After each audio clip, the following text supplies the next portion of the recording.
Pero para malaman nyo lang muna, gusto ko lang ipaalam, kung nag-iimbestiga sa Senado, parang paikot-ikot lang tayo eh. So kung antayin natin ang Senado, mag-ano pa yan eh, tatagal pa. Dapat ang unang imbestigahin, flood control as flood control is concerned. Dahil hindi lang flood control ang mga katiwalian sa gobyerno. Hindi lang po flood control. Sa susunod, mas marami po ako ilalabas. Flood control, unahin natin sa Region 1, Ilocos Norte. Dahil si Presidente nagsabi, may katiwalaan ang flood control. Ang flood control sa Ilocos Norte,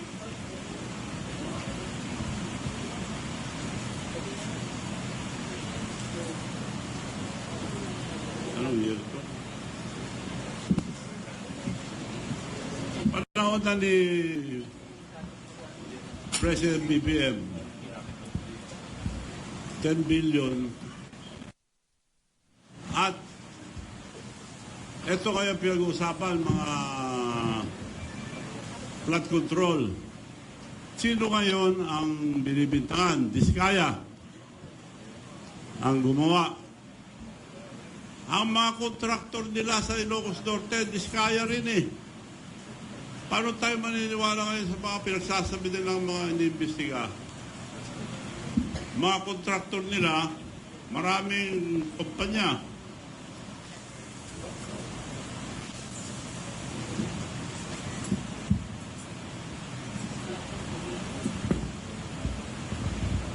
Sa Ilocos Norte lang,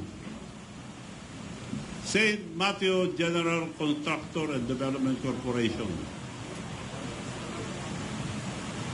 962 million plus, almost a billion. St. Gerard Construction General Contractor and Development Corporation, 608 billion.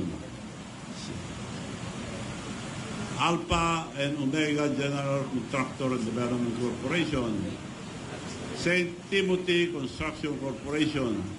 4 ito sa Ilocos Norte. Paano nila hindi alam ito? Eh, probinsya niya ito. Paano tayo maniniwala ngayon sa kay Presidente? Dapat yung mga inapoy niya na Independent Commission on Infrastructure, mabubuting tao po yun. Kilala ko po si Mayor Magalong. Mabuting tao. Yung pinsan ko yung isa, si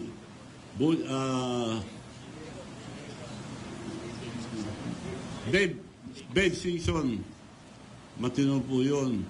Kaya nakikiusap, at saka yung mga iba siguro matino rin lahat. Para lang i-guide sila. Unahin niyo po ang Ilocos Norte muna. Huwag na tayo lumayo. Dahil yung map, as far as flood control is concerned, at buong Pilipinas, sino naka-corner? Yung mga Diskaya. Eh sila ang contractor nila eh. Ba't imbestigahan nila muna yun? Nandun na lahat ng kalukuhan. So kung antayin natin ang Senado, mag-ano pa yan eh. Tatagal pa. Diretso na lang ito. At ang suggestion ko lang, huwag na natin pahirapan ang taong bayan. Yung rally, baka may manggulo pa. Ang pakiusap ko lang, it will be a peaceful revolution about corruption. Ang mga kabataan at mga estudyante ang maglilid ang revolusyon na ito. This is not for ourselves, this is for the future of our children. Mga kabataan, pabayaan natin sila. Sila mag-lead itong revolusyon para matanggal ang graft and corruption. Ang suggestion ko lang, ewan ko kung papayag sila, huwag na tayo magpunta sa kalye, baka guluhin pa nila. High school and colleges, Pero yung mga nasa kindergarten, yung mga elementary, tuloy ang pag-aaral. Hinto muna sila hanggat di bumababa lahat ng mga korap sa gobyerno.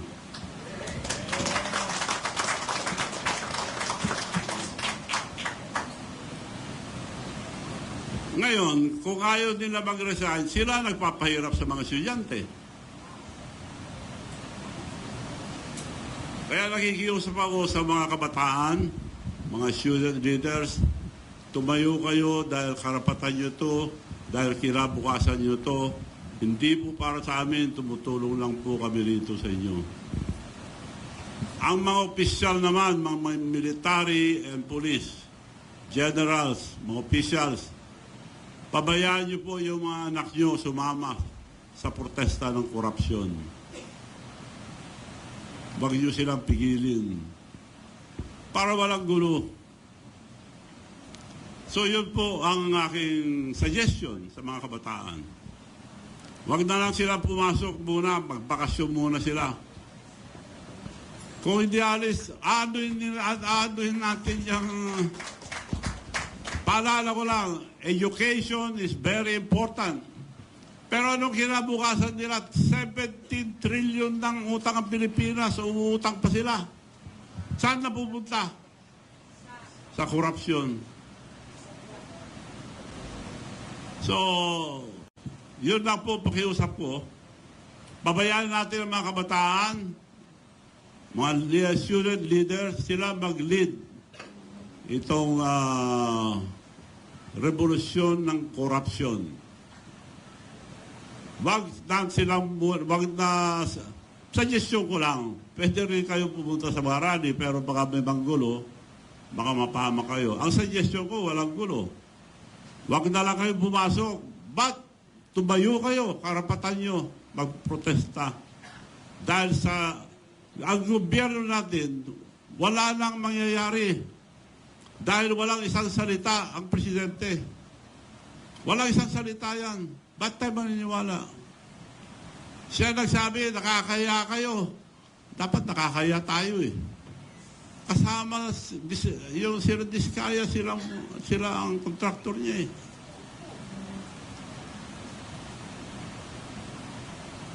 So ang pakiusap ko po, ang mga student leaders, mga kabataan, to lead this peaceful revolution for corruption.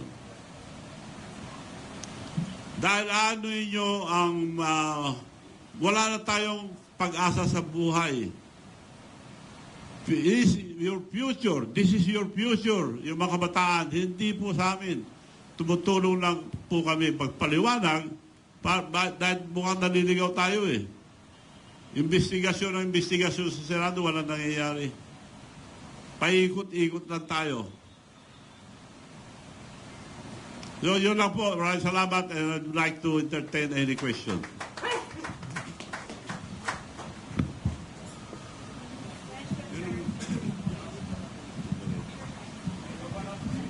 Meron pong microphone dyan sa... Ayun po. Hello. Very quickly, Governor Manong. We pump in, OFWs are 10 million outside of this country. And then, they pump in 33 billion US dollars in this country. Nagagalit na sila at talagang gusto na nilang magwala din kasi they work their butt out to provide for their families. Ang tanong, if they stop remittances, ano mangyayari dito sa Pilipinas? 33 billion US dollars ang pinapump in nila every year. It could be more.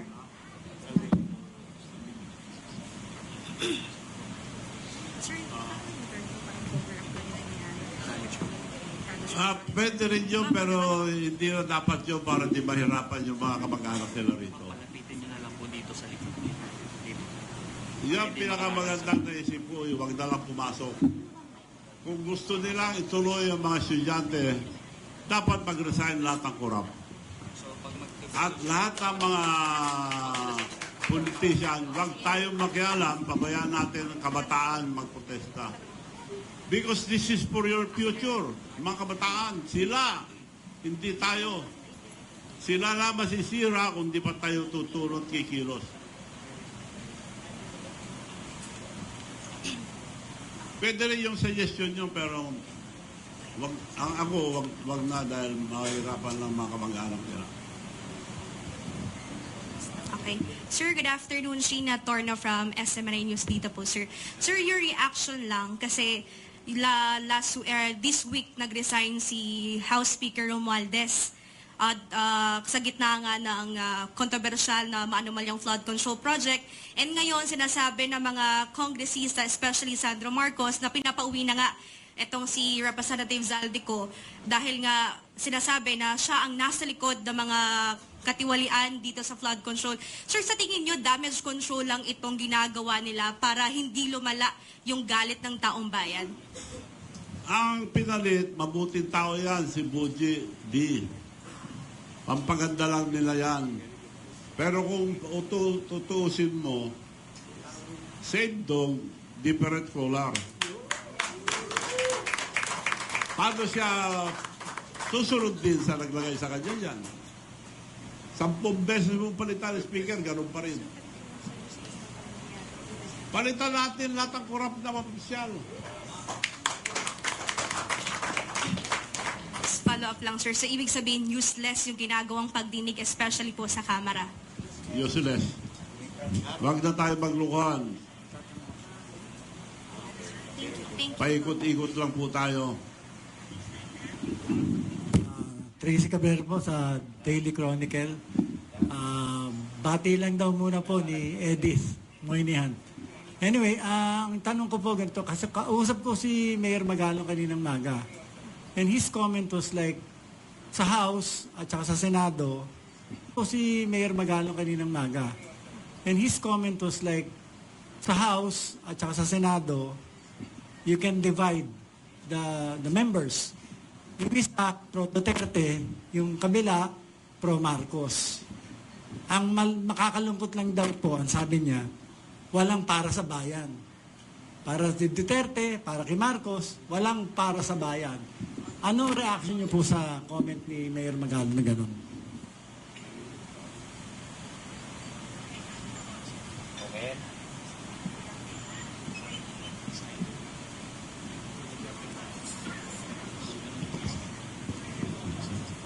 Well, this is the time to cross party line. Sama-sama muna tayo lahat. Tanggalin muna natin mga korap. Kasi yung mga ibang nagpuprotesta dyan, may ambisyon din eh. So, pabayaan natin ang mga kabataan muna. That's true. Divided dyan dahil may kanya-kanyang grupo.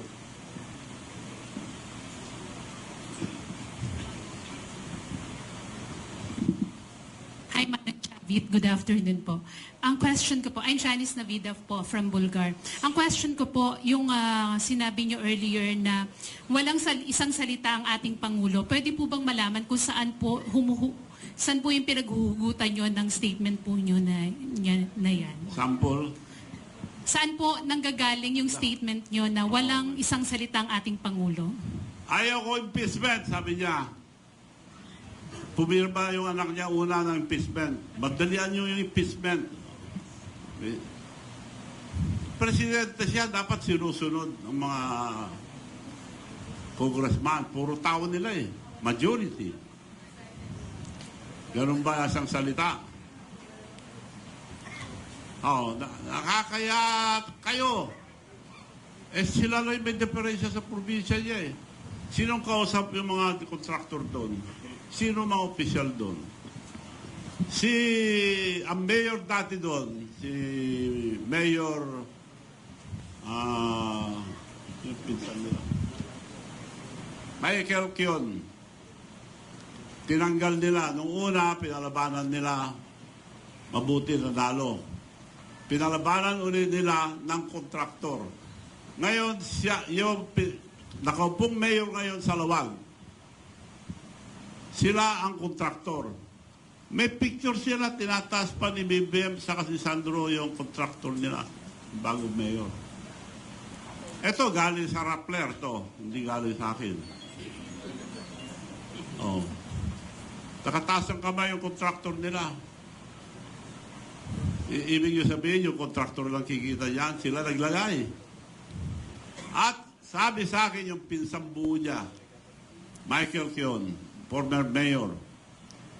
Nung ikampanya ko si Marcos sa BBM, Manong, you know the Marcoses, they will just use you.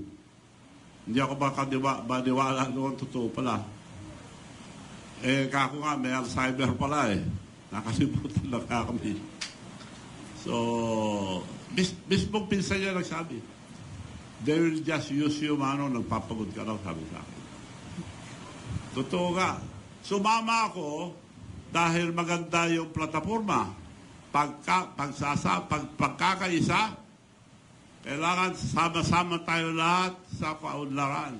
Ano nangyayari ngayon? Agad. Ibig sabihin po ba nung panawagan nyo na bumaba ang mga korap ay kasama po ang ating Pangulo? Ikaw nagsabi. Tinatanong ko po.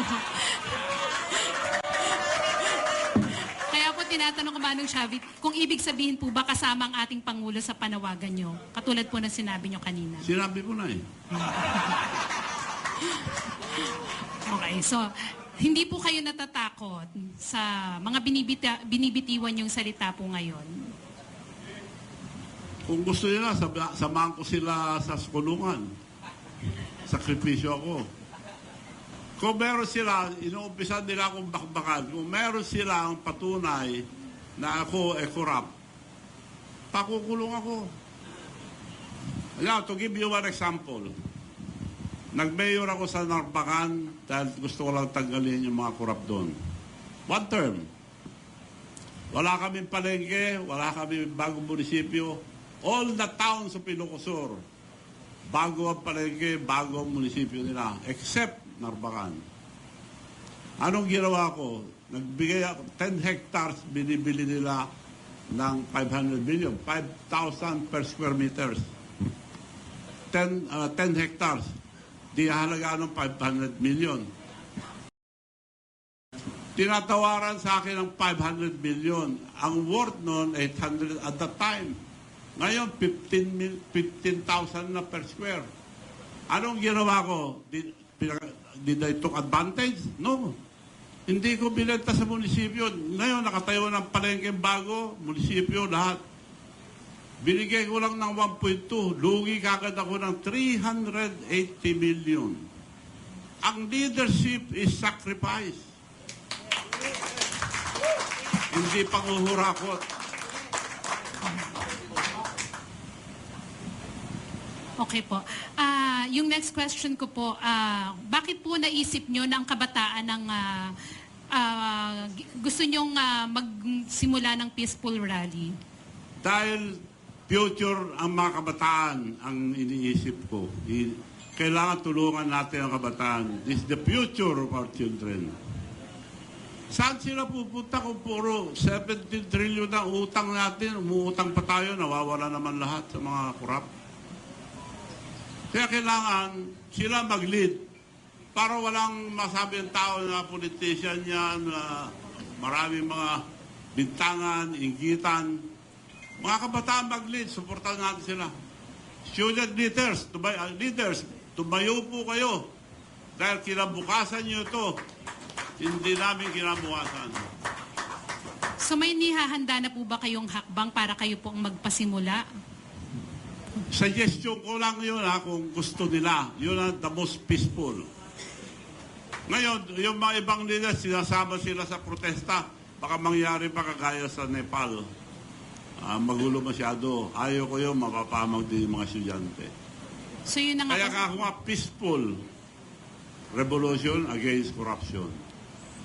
So sa tingin niyo po, paano natin masisiguro na hindi sila magagamit ng any sector para sa pansarili nilang agenda? Kaya nga nakikiusap ko rito, kasapin natin lahat. Pabayaan natin ang mga kabataan ngayon kumilos. This will be the first time in the Philippines, or I think in the world, na ang kabataan ang mag-lead ang revolusyon against corruption. Pakita natin sa buong mundo na hindi tayo gagaya sa iba na magulo. May namamatay, may nambabasag, may nasisira. Yun lang po ang suggestion ko. Kung okay sa kanila yan, well and good. Okay, maraming salamat po. Good afternoon, Gov. I'm Susan ng Filipino Mirror. Kanina po binanggit nyo na ang presidente kasama doon sa minention nyo kanina. Can you name names? Mga contractor lang ba ang sinasabi nyo na corrupt? Or meron pa pong mga iba kayong gusto yan? Can you name names? Marami po kontraktor pero kinuha ko lang sa Rappler ito. Lagot tayo. At maraming listahan, minention ko lang yung Ilocos Norte dahil Tigaron po ang presidente natin. Okay po. Yung bagong mayor ng Lawag City ngayon ang the biggest contractor Opo. aside from the Discaya. Sige, Gov. Follow muna yun.